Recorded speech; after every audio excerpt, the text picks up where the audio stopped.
നടക്കാനിരിക്കുന്ന മത്സരത്തിന്റെ വാതുവയ്പിനുള്ള സാധ്യതകൾ വിലയിരുത്തിയ ശേഷമാകും സംഘം വാതുവയ്പ് കേന്ദ്രങ്ങളിൽ എത്താറ്. 25 മുതൽ 50 പേർ പങ്കെടുക്കുന്ന പ്രാദേശിക വാതുവയ്പ് കേന്ദ്രങ്ങളിൽ ഒരു നടത്തിപ്പുകാരനും ഉണ്ടാകും.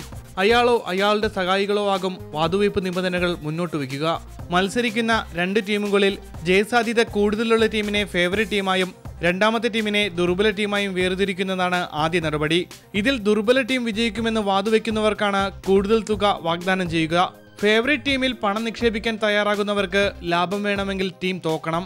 ഉദാഹരണത്തിന് ചെന്നൈ ഹൈദരാബാദ് മത്സരമാണെങ്കിൽ ചെന്നൈയെ ഫേവറേറ്റ് ടീമായും ഹൈദരാബാദിനെ ദുർബല ടീമായും തിരിക്കും. മത്സരത്തിൽ ഹൈദരാബാദ് ജയിക്കുമെന്ന് വാതുവയ്ക്കുന്നവർക്ക് ഇരട്ടിയിലധികം ലാഭം വാഗ്ദാനം ചെയ്യാറാണ് പതിവ്. കൂടുതൽ വിക്കറ്റ് എടുക്കുന്ന ബൗളറുടെയും കൂടുതൽ റൺസ് വഴങ്ങുന്ന ബൗളറുടെയും എല്ലാം പേരുകൾ സാധ്യതാ പട്ടികയിൽ നിർത്തും. നിശ്ചിത ഓവറിൽ ഇത്ര വിക്കറ്റ് പോകും, ഇത്ര റൺസ് വഴങ്ങും എന്നിങ്ങനെയുള്ളതെല്ലാം വാതുവയ്പിനുള്ള സാധ്യതാ പട്ടികയിൽ ചിലതാണ്. റിസ്കിനനുസരിച്ചാണ് ലാഭശതമാനത്തിന്റെ ഏറ്റക്കുറച്ചിലും. അതുകൊണ്ട് തന്നെ മത്സരബലത്തേക്കാൾ കൂടുതൽ ലാഭം വാഗ്ദാനം ചെയ്യുക മറ്റുള്ള സാധ്യതകളിലാണ്.